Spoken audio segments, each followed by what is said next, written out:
네, 오늘 말씀 제목은 참된 리더입니다. 오늘 본문은 이스라엘 왕국이 현재 우리나라 분단 국가인 우리나라와 북한처럼 남유다와 북이스라엘이 갈라지게 되는데 그 이유에 대해서 오늘 본문은 기록하고 있습니다. 이스라엘 왕국의 3대 왕이었던 솔로몬 왕 때는 이스라엘이 최고의 전성기를 누리고 있었습니다. 그 당시 중동 지역에서 이스라엘이 제일 잘 나가던 초강대국이었습니다. 무적이었습니다. 하지만 그 다음 왕인 4대 왕인 르호보암 왕 때는 나라가 반으로 갈라졌습니다. 분단 국가가 되었습니다. 그래서 오늘 본문은 그렇게 강대했던 이스라엘이 왜 하루아침에 나라가 갈라지게 되었는가, 그 이유를 통해서 우리는 오늘 시간 참된 리더가 무엇인에 대해서 묵상하도록 하겠습니다. 바로 앞장인 열왕기상 11장에는 지혜의 왕 솔로몬의 말년에 대해서 기록하고 있습니다. 솔로몬은 아시다시피 1000번째를 하나님께 드려서 이때만 당시에도 신앙이 굉장히 투철했습니다. 하나님께부터 지혜를 받아서 이스라엘을 강대국으로 만들었습니다. 지혜로서 백성들을 재판했습니다. 주변 나라들이 이스라엘과 화친을 맺었고 솔로몬의 지혜를 듣고자 했습니다.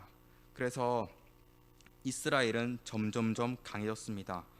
또한 하나님도 신실히 믿었기에 하나님께 함께 하셨기에 이스라엘에는 하나님의 놀라운 은혜도 함께 했습니다. 하지만 그의 말년에는 더 이상 하나님을 사랑하지 않았습니다. 신앙을 저버리고 이방 여인들을 사랑했습니다. 그래서 1000명이나 되는 많은 이방 여인들을 자신의 아내로 삼았고, 이방 여인들은 이스라엘 들어올 때 자기들이 믿던 우상들을 데리고 들어왔습니다. 그래서 이스라엘은 나라는 강했지만, 군사력은 누구보다 강하고 경제는 누구보다 강했지만 말년에는 그 속은 타락하기 시작했습니다. 겉은 강했지만 그 속은 이제 더 이상 신앙이 없어졌습니다. 우상을 믿었습니다. 하나님께서는 솔로몬에게 2번이나 직접 임재하셔서 돌아오라고 말씀하셨다고 성경 기록하고 있습니다. 솔로몬은 듣지 않았습니다. 급기 하나님께서는 솔로몬에게 내가 너 다음 세대는 이스라엘을 빼앗을 것이다, 나라를 두 길로 쪼갤 것이다 라고 경고하셨지만 이 최후의 경고에도 솔로몬은 돌아오지 않았고 회개하지 않았고 이방 여인들과 우상 숭배만을 지속하였습니다. 하나님께서는 솔로몬의 신하 중에 여로보암을 선택했습니다. 시간이 지나 솔로몬은 세상을 떠났고 그의 아들 르호보암이 이스라엘 4대 왕으로 즉위했습니다. 여로보암과 르호보암이 이름이 비슷해서 헷갈리기 쉬운데 솔로몬의 아들은 르호보암입니다. 저는 헷갈리기 때문에 르호보암의 르호보, 가운데가 호보지 않습니까?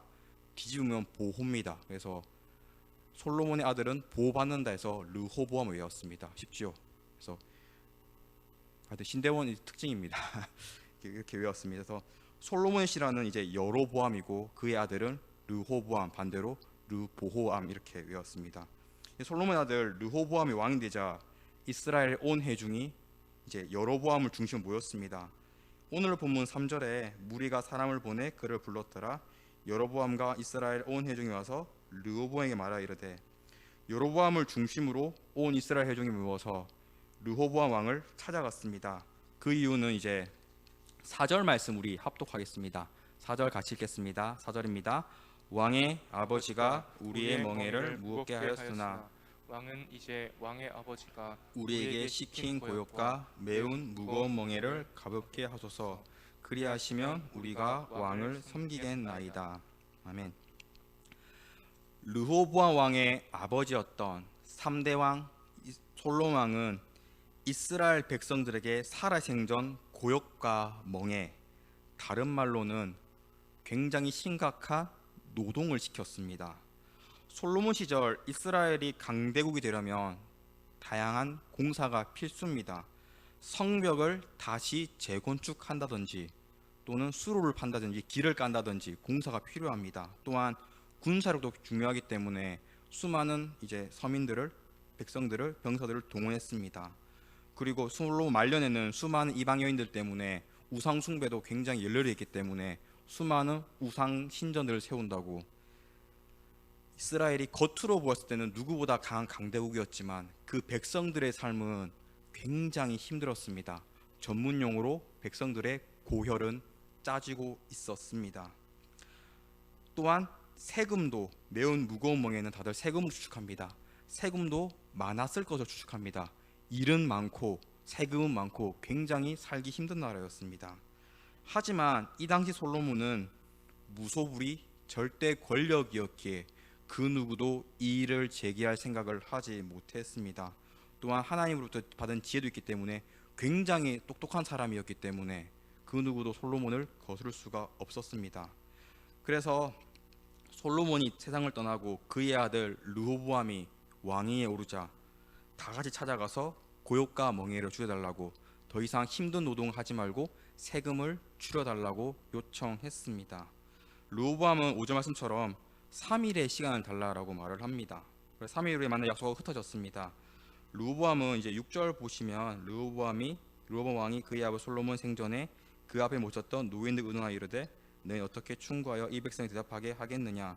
르호보암은 먼저 아버지 솔로몬 시절 노인이 되어 있습니다. 모든 이제 정계를 떠난 사람들, 솔로몬 생전에 왕을 모셨던 고위 관리들, 경험과 지식이 풍부한 자들을 먼저 찾아갔습니다. 이제 로마로 따지면 원로원 정도 되겠죠. 원로원 찾아가서 어떻게 해야 합니까? 이 백성들이 이렇게 요청을 했습니다 라고 합니다. 당연히 경험이 많았기 때문에 나라를 다스렸던 사람이들 때문에 7절 말씀에 대답하여 이르되 왕이 만일 이 백성을 섬기는 자가 되어 그들을 섬기고 좋은 말로 대답하여 이르시면 그들이 영원히 왕의 종이 되리이다 하나. 그들을 섬기고 그들의 요청을 받아줘라, 좋은 말로 대답하면 그들은 영원히 왕을 섬길 것입니다 라고 말을 했습니다. 굉장히 지혜로운 자문을 알려주었습니다. 나라가 있으려면 백성이 필수입니다. 백성이 힘들면 나라는 무너지기 때문에 이 노인들이 보기에도, 전직 고위 관리들이 보기에도 백성들의 요구가 합당하다 생각했고 왕에게도 지혜로운 대답을 알려주었습니다. 하지만 르호보암은 노인들의 이 지혜로운 자문을 받아들이지 않습니다. 8절에 보면 이 노인들의 말을 버리고 자기 앞에 모셔있는 자기와 함께 자라난 어린 사람들 의논하여 같이 자란 친한 이제 친구 같은 존재들을 찾아갔습니다. 그래서 어떻게 해야 하느냐, 이 사람들에게 자문을 구합니다. 자, 이스라엘이 이제 두 개의 나라로 갈라지는 이유, 우리 첫 번째 같이 읽겠습니다. 첫 번째, 르호보암 왕이 지혜로운 판단을 하지 못했습니다.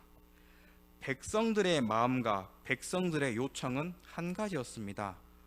노동과 세금만 좀 줄여주세요. 그래야 우리가 영원히 왕을 섬기겠습니다 였습니다. 백성들의 지금 삶은 노동도 노동이지만 세금도 많아서 너무너무 힘드니 왕이여 우리의 마음을 알아서 이제 가혹하게 말고 좀 풀어달라, 줄여달라고 왕을 찾았습니다. 지혜로운 왕이었다면 바로 그 즉시 알겠다, 또는 내가 한번 조율해보겠다라고 말하는 게 맞습니다. 또는 노인들의 자문을 받아들여서 이들이 시킨 대로 말하는 게 많습니다. 또한 예를 들면 미안하지만 뭐 노동을 줄 수 없지만 대신에 뭐 휴일을 늘려주겠다라든지 세금을 뭐 쪼개다겠다라든지 다양한 방법으로 백성들의 마음을 헤아리고 지혜롭게 대답할 수 있었습니다. 하지만 왕은 3일간 시간을 달라 했고 노인들의 자문을 버리고 오늘 본문에 기록된 것처럼 어린 친구들의 자문을 받아들였습니다. 우리 10절과 11절 합독하겠습니다. 10절과 11절입니다. 함께 자라난 소년들이 왕께 아뢰어 이르되 이 백성들이 왕께 아뢰기를 왕의 부친이 우리의 멍에를 무겁게 하였으나 왕은 우리를 위하여 가볍게 하라 하였은즉 왕은 대답하기를 내 새끼 손가락이 내 아버지의 허리보다 굵으니 내 아버지께서 너희에게 무거운 멍에를 매게 하였으나 이제 나는 너희의 멍에를 더욱 무겁게 할지라. 내 아버지는 채찍으로 너희를 징계하였으나 나는 전갈 채찍으로 너희를 징계하리라 하소서. 왕에게 노동을 가볍게 해달라고 요청하니 이 젊은 사람들은 그렇게 순순히 들어주면 안 됩니다. 아버지 솔로몬보다 더욱더 무겁게 하겠다. 세금을 더 늘리고 더 끔찍한 노동을 시키겠다라고 대답하라라고 합니다. 그리고 왕의 새끼 손가락이 아버지 솔로몬 허리보다 굵고 아버지가 채찍으로 너희를 괴롭혔으면 나는 더 아프고 끔찍한 정갈 채찍으로 너희를 징계하겠다라고 하소서라고 합니다. 르호보암 왕은 노인들의 자문이 아닌 젊은 사람들의 자문을 구하고 그대로 전했습니다. 우리가 이제 역사를 보면 프랑스가 이제 자유하면 프랑스인데 프랑스가 이런 자유가 일어난 이유가 다들 아시다시피 앙투아네트가 빵이 없으면 고기를 먹으면 된다라고 한마디 했기 때문에 모든 시민이 들고 일났습니다. 말 한마디가 굉장히 중요합니다. 오늘 이 르호보암도 이 젊은 사람이 했던 말처럼 내 새끼 손가락이 아버지보다 굵다라고 이런 말을 했습니다.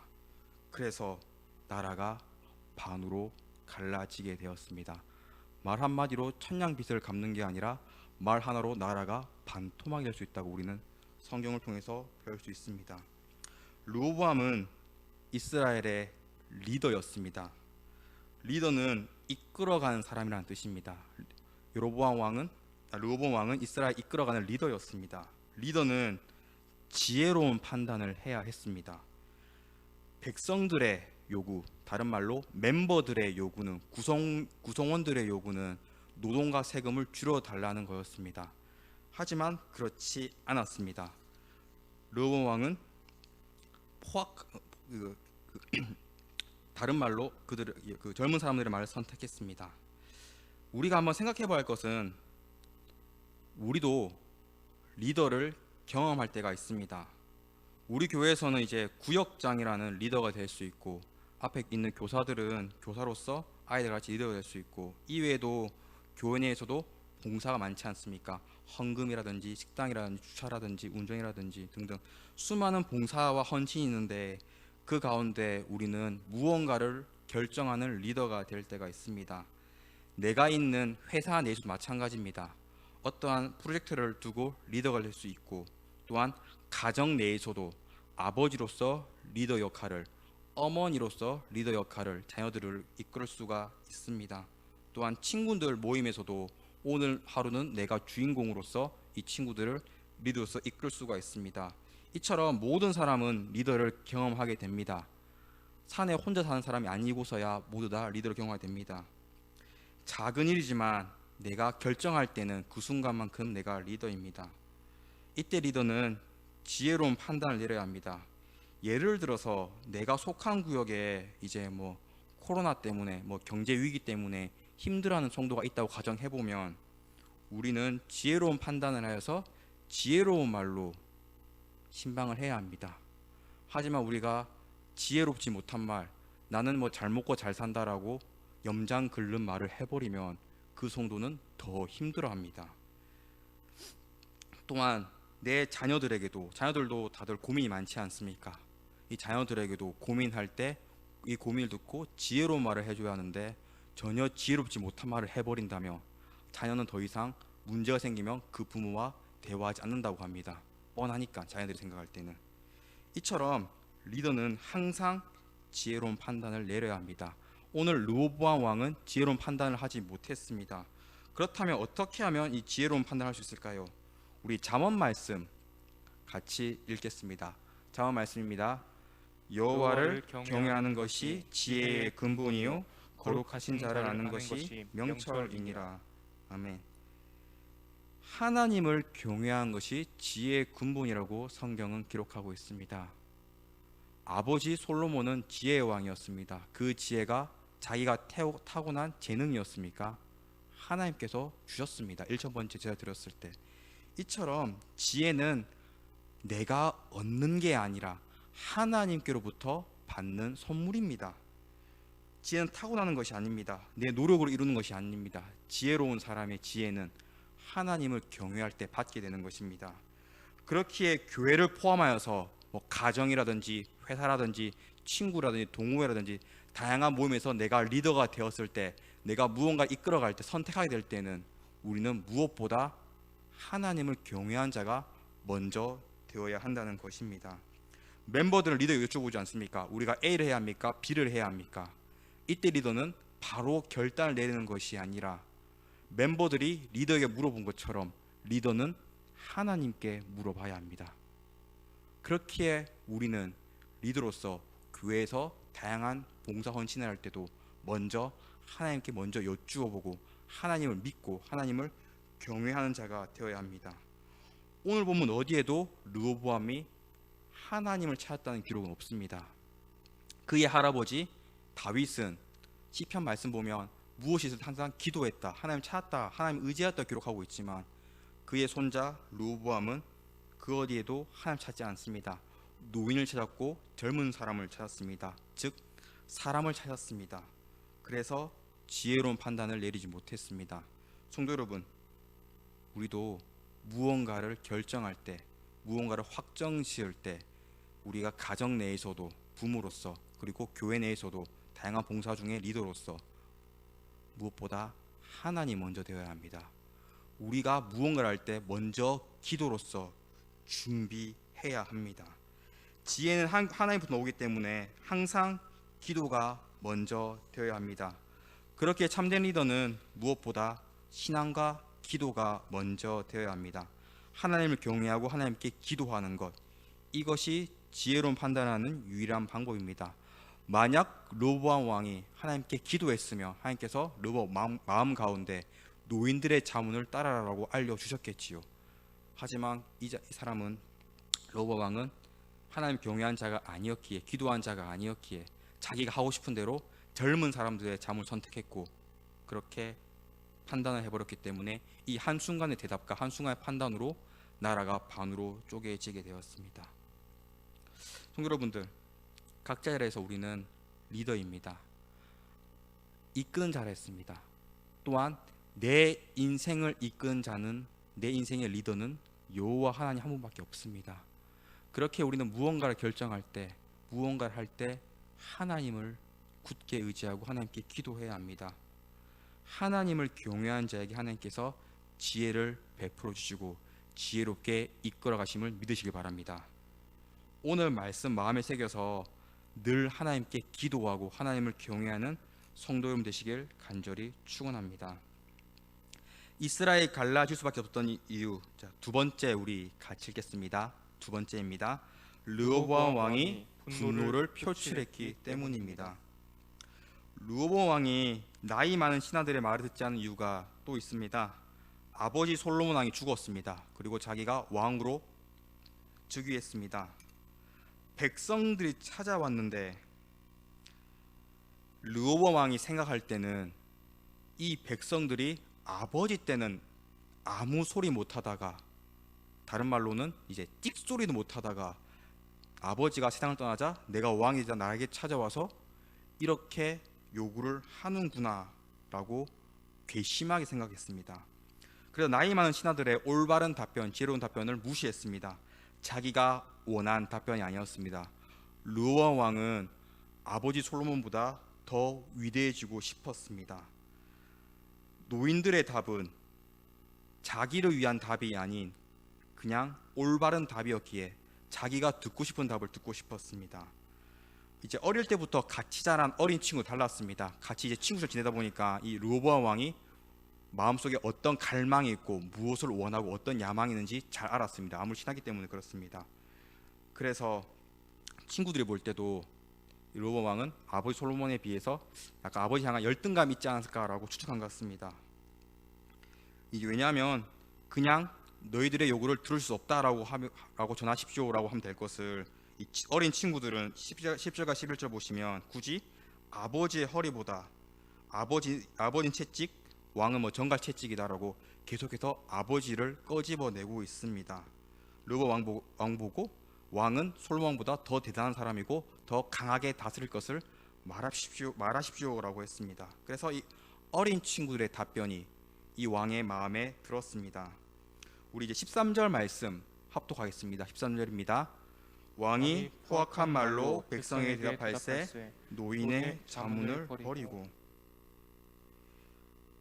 나는 너희들의 멍에 이 노동과 세금을 더욱 강하게 할 것이고 내 새끼손가락이 아버지 허리보다 굵고 아버지가 채찍에만은 정갈 채찍으로 너를 다스리겠다라고 할 때 조곤조곤하게 침착하게 말하지 않았습니다.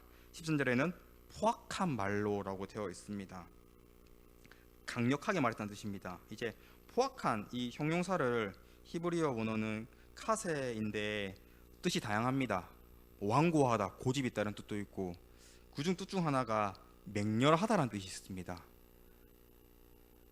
맹렬하다는 뜻은 알다시피 화를 내면서 역정을 내면서 선비처럼 조곤조곤하게 아버지 뭐 새끼 손가락이 뭐 이런 게 허리보다 이게 아니라 아버지 뭐 이런 식으로 굉장히 강력하게 말을 했습니다. 왕이 볼 때는 두 번 다시 기어오르지 못하게 나에게 이 절대 권력을 아버지처럼 무소불위 절대 권력을 유지하기 위해서 강력하게 말을 꺼냈습니다. 큰 소리로 화를 내면서 포악하게 말했습니다.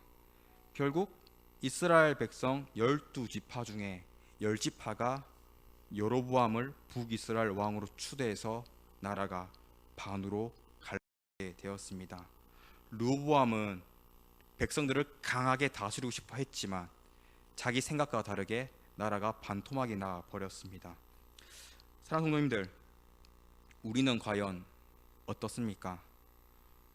화가 나는 상황이 생기면 버럭 화부터 내지 않습니까?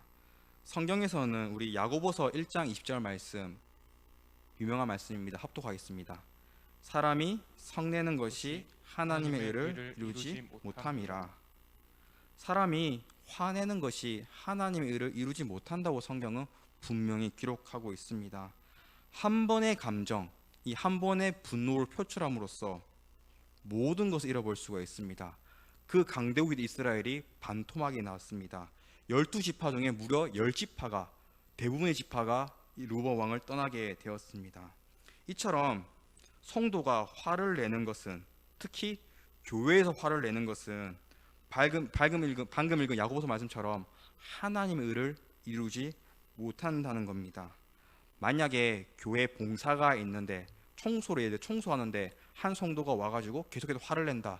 힘들다. 언제 마치냐. 덥다. 짜증난다. 라고 화를 내면 누가 그 성도와 같이 청소하고 같이 봉사하고 싶겠습니까? 다들 기피하지 않습니까?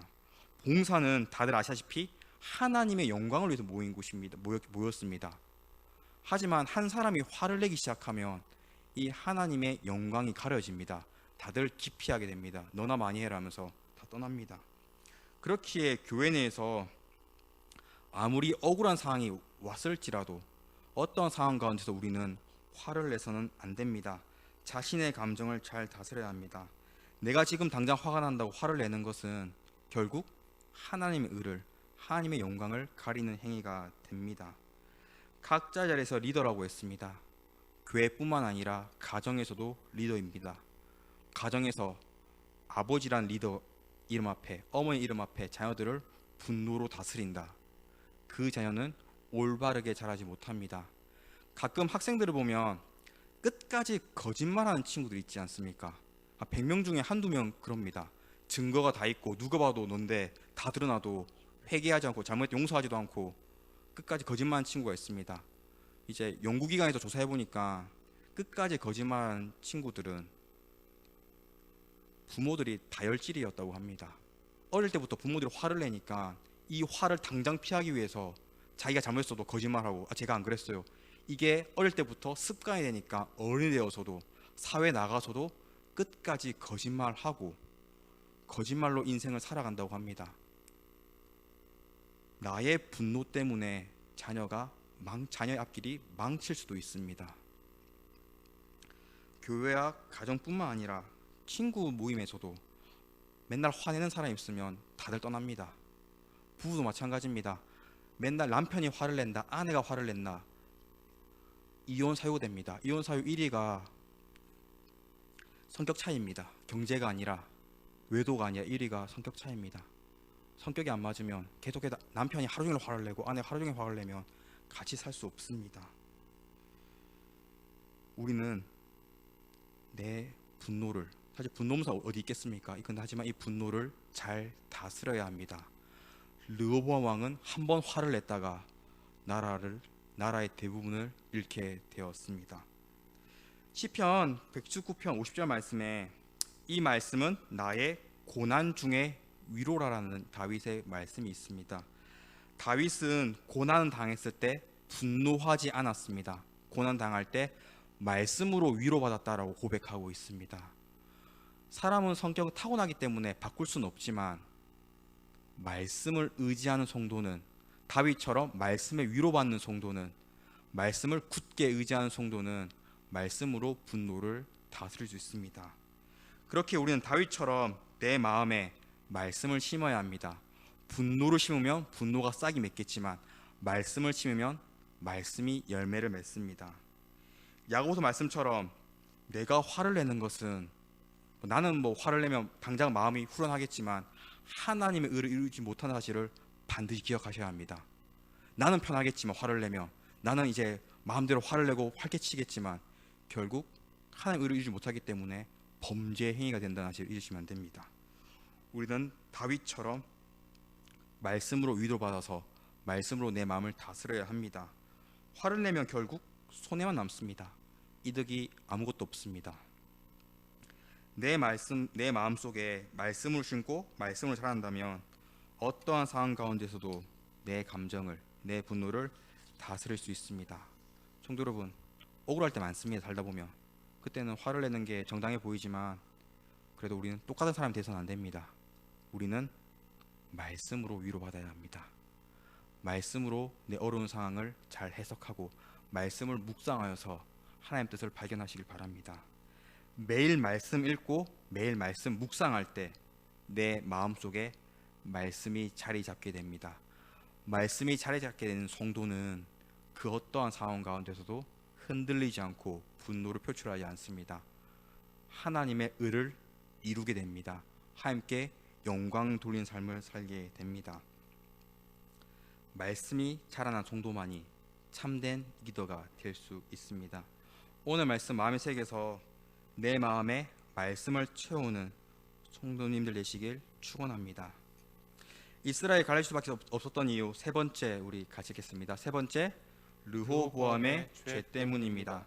우리 오늘 본문 15절 말씀 합독하겠습니다. 왕이 이같이 백성의 말을 듣지 아니하였으니 이 일은 여호와께로 말미암아 난 것이라. 여호와께서 전에 실로 사람 아히야로 느밧의 아들 여로보암에게 하신 말씀을 이루게 하심이더라. 오늘 본문은 이 모든 것들이 하나님께로부터 말미암았다고 성경 기록하고 있습니다. 왜냐하면 솔로몬이 워낙 우상 숭배를 심하게 했기에 하나님께서는 너의 후대의 나라를 반으로 쪼개겠다라고 경고하였습니다. 그래서 오늘 본문에 보면 하나님의 말씀이 성취되었다라고 볼 수 있습니다. 실제 성취되었습니다. 그렇다면 우리가 오해하기 쉬운 거는, 그럼 르호보암은 아버지의 잘못으로 연좌제라고 하지 않습니까? 연좌제를 당한 피해자가 아닌가, 아버지 때문에 나라가 쪼개진 게 아닌가라고 생각할 수 있습니다. 하지만 이제 열왕기상, 우리가 오늘 12장인데 14장에 보시면 르호보암 이렇게 평가합니다. 이제 14장 21절 23절인데 저가 천천히 읽겠습니다. 열왕기상 14장 21절 23절입니다. 솔로몬의 아들 르호보암은 유다 왕이 되었으니 르호보암이 왕에 오를 때 나이가 41세라. 여호와께서 자기 이름을 두시려고 이스라엘의 모든 지파 가운데에서 택하신 성읍 예루살렘에서 17년 동안 다스리니라. 그의 어머니의 이름은 나아마요 암몬 사람이더라. 유다가 여호와 보시기에 악을 행하되 그의 조상들이 행한 모든 일보다 뛰어나게 하여 그 범죄한 죄로 여호와를 노엽게 하였으니 이는 그들도 산 위에와 모든 푸른 나무 아래에 산당과 우상과 아세라상을 세웠습니다. 르호보암에 대해서 이 세 줄로 요약하고 있는데, 어머니는 이스라엘 사람이 아닙니다. 암몬 사람, 이방 사람입니다. 그렇기 때문에 어머니로부터 우상 숭배를 하면서 자란 왕이었습니다. 41세의 왕이 되었기 때문에 중년 시절까지 극렬하게 우상 숭배를 한 왕이었습니다.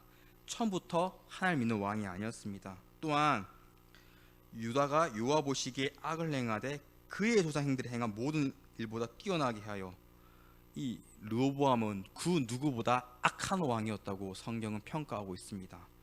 그리고 23절에 모든 푸른 나무 아래에 아버지 솔로몬은 신당들을 많이 세웠지만 이 아들은 거기에 거치지 않고 나무마다 작은 신당들을 세웠다라고 합니다. 즉 이스라엘 남유다 쪼개졌으니까 이 남유다 전체에 온갖 곳에 그늘이 있는 곳 그 어디는 모두 다 사람이 모이는 그 어디에는 다 우상들을 빽빽하게 세웠습니다. 솔로몬 왕보다 더 악했다라고 성경은 기록하고 있습니다. 그렇게 아버지의 잘못으로 나라가 갈라질 거라는 심판의 말씀 받았지만 르호보암은 이미 아버지보다 더 악하게 우상 숭배를 하는 악한 왕이었습니다. 그래서 심판의 말씀이 성취되었습니다. 나라 갈렸습니다. 만약 르호보암 왕이 아버지가 아닌 할아버지 다윗을 닮아서 신앙이 있던 왕이었다면 하나님께서는 이 심판을 나라가 쪼개진 심판을 미루던가 아니면 용서해 주었을 것입니다. 하지만 그 아들은 어릴 때부터 말년까지 변함없이 하나님이 아닌 우상 숭배를 하던 가장 악한 왕 중에 한 명으로 성경은 기록하고 있습니다. 그렇게 결국 나라가 갈라진 것은 이 르호보암 왕의 죄 때문이었습니다. 사랑하는 성도님들, 리더는 그 어떠한 죄도 지어서는 안 됩니다. 죄를 경계해야 합니다. 뉴스를 보면 다양한 분야의 리더들이, 특별히 우리의 리더는 이제 정치인들이지 않습니까? 여당 야당 할 것 없이 정치인들이 자기가 지은 죄가 발각돼서 무너지게 되는 걸 우리는 자주 접하게 됩니다.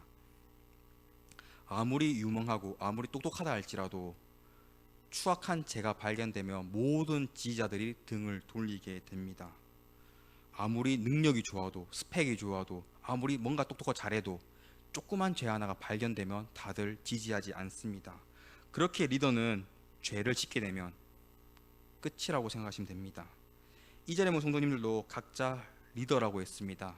우리는 리더로서 죄를 경계하고 죄를 멀리해야 합니다. 예를 들어서 설교를 엄청 잘하고 사역도 엄청 잘하고 전도도 정말 잘하는 한 목사님이 있어도 이 목사님이 알고 보니까 어떤 죄를 저질렀다라고 하면 다들 실망하고 시험 듭니다. 아무리 은혜로운 설교를 전한다고 하더라도 아무도 듣지 않습니다. 또한 교회를 크게 섬기는 장로, 권사, 집사님들, 이 직분자 중에서도 누구 봐도 존경스러운 분인데 어떠한 죄를 지었다라고 하면 더 이상 그분이 교회를 위해 어떤 사역을 더 섬긴다 하더라도 다들 눈여겨보지 않게 됩니다. 이 작은 죄 때문에 다들 실망하고 떠나게 됩니다. 그렇기에 리더는 무엇보다 죄를 경계해야 합니다. 오늘 이제 기독신문 읽었는데 교회 내에서 이제 사문서 위조로 걸린 성도에 관한 기사를 본 적이 있습니다. 사문서 위조할 때는 본인 안 걸릴 줄 알았겠지요. 그렇죠? 하지만 결국 걸리게 되었습니다. 뉴스에 나오는 정치인들도 자기의 죄와 자기의 잘못이 안 걸릴 줄 알았겠지요. 하지만 언젠가는 다 들통나지 않습니까? 민수기 32장 23절 하반절에 너희 죄가 반드시 너희를 찾아낼 줄 알라라는 말씀이 있습니다. 죄는 반드시 너희를 찾아간다라는 말씀입니다. 무슨 뜻이냐면 성경에는 그 어떤 사람도 자기의 죄를 숨길 수 없다라고 기록하고 있는 것입니다. 지금 당장은 보는 사람도 없고 CCTV도 없다 할지라도 그 죄가 반드시 발각됩니다. 리더가 작은 죄로 발각되면 끝이라고 했습니다. 실망하게 됩니다. 다 떠나게 됩니다. 언젠가는 모든 죄가 드러나게 됩니다. 만약 평생을 죄가 발각되지 않았다 할지라도 하나님께서 알고 계십니다. 하나님께서 심판하시지 않겠습니까? 이처럼 죄는 발각되기 때문에 우리는 죄를 멀리해야 합니다. 리더가 죄를 짓게 되면 덕이 되지 않습니다. 그 사람이 아무리 장점이 많아도 누구가 봐도 존경스러운 사람일지라도 죄가 있으면 다 등 돌리게 됩니다. 또한 리더 한 명의 죄 때문에 모두가 힘들어지게 됩니다. 그렇게 하면 어떻게 하면 우리는 죄에서 멀어질까요? 모든 사람은 죄인이지 않습니까? 모든 사람은 죄의 유혹을 받지 않습니까? 우리 어떻게 해야 할까요? 오늘 이제 디모데전서 말씀을 같이 읽겠습니다. 하나님의 말씀과 기도로 거룩하여 지니라. 죄에서 자유함을 얻은 상태를 거룩하다라고 표현합니다. 구별되다는 뜻이죠. 거룩하여지는 방법은 말씀과 기도뿐이다라고 합니다. 물론 우리가 아시는 신학 기초 신학 상식처럼 예수님을 먼저 믿어야지 죄 자유롭지만 우리 신앙생활 가운데에서도 예수님 믿는 가운데에서도 우리 끝까지 우리가 하나님 앞에 서는 그날까지 죄를 멀리 하려면 말씀과 기도뿐이다라는 말씀입니다. 그렇기에 참된 리더는, 오늘 말씀 제목이 참된 리더입니다. 참된 리더는 카리스마 있고 잘생기고 예쁘고 키가 크고 몸매가 좋고 옷을 잘 입고 학벌이 좋고 돈이 많고 배경이 좋은 리더가 아니라 항상 말씀 읽고 기도하는 자가 참된 리더입니다. 첫 번째 주제처럼 지혜로운 판단을 하기 위해서 기도를 해야 하고, 두 번째 주제처럼 분노를 다스리기 위해서 말씀 읽어야 합니다. 세 번째 주제는 첫 번째, 두 번째 합쳐집니다. 그렇게 참된 리더는 말씀과 기도한 자가 참된 리더입니다. 내가 가정에서, 내가 교회에서 더 이상 말씀과 기도를 하지 않는다면 우리는 지혜로운 판단을 하지 못할 것이고 언젠가는 내 감정대로 우리는 분노를 표출하게 됩니다. 그렇기 때문에 우리는 결국 죄의 유혹에 넘어지게 됩니다. 항상 기도하고 항상 말씀 읽어야 합니다.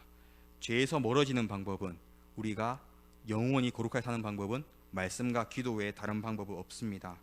말씀과 기도가 줄어들게 된다면 죄는 호시탐탐 우리를 넘어뜨리려고 유혹합니다. 사랑하는 성도님들, 오늘 본문을 통해서 이스라엘 왕국이 왜 쪼개지게 되었는가에 대해서 배웠습니다. 지혜롭지 못했고 분노를 표출했고 죄악을 행했던 왕이기에 나라가 갈라지게 되었습니다. 할아버지 다윗처럼 늘 말씀 읽고 늘 기도하는 왕이었다면 나라는 갈라지지 않았을 것입니다. 이처럼 우리는 어떠한 공동체 내에서 리더입니다. 직장 내에서, 가정 내에서, 교회 내에서, 친구와의 몸 가운데서 리더가 될 때가 있습니다. 르호보암 왕처럼 최악의 리더가 아닌 참된 리더가 되려면 기도와 말씀 외에 다른 방법은 없습니다.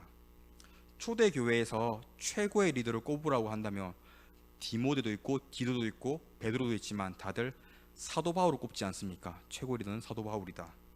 사도 바울은 내가 잘나서 바울 서신서를 다 썼고 내가 잘나서 초대 교회를 세웠다라고 고백하지 않습니다. 고린도전서 말씀에 내가 그리스도를 본받는 자 된 것 같이 너희는 나를 본받는 자가 되라. 내가 이렇게 탁월하게 사역한 이유는 내가 먼저 하나님을 본받았기 때문이다 라고 고백하고 있습니다. 이처럼 참된 리더가 되려면 하나님을 본받는 자가 참된 리더가 될 수 있습니다. 예수님을 본받는 자가 참된 리더가 될 수 있습니다. 예수님의 4대 복음서 공생의 사역을 살펴보면 예수님도 항상 기도하시는 분이었습니다. 또한 가르칠 때 항상 말씀으로 가르치는 분이었습니다. 예수님의 복음 사역 중심에는 말씀과 기도가 있었습니다. 그렇게 리더가 말씀과 기도를 붙잡는다는 것은 결국 예수님을 닮아간다는 소리입니다. 예수님 닮아가는 자만이 거룩한 예수님 닮아서 거룩하게 살아갈 수 있습니다. 너는 그리스도의 향기라 말씀처럼 내 삶 가운데 예수님의 냄새가 안 나면, 예수님의 모습을 볼 수 없으면, 예수님과 전혀 다른다면 우리는 더 이상 참된 리더가 아닌 최악의 리더인 르호보암의 길을 걷게 되는 겁니다. 우리는 리더가 되든지 또는 멤버가 되든지 말씀과 기도로서 예수님 닮아서 거룩하게 살아야 합니다.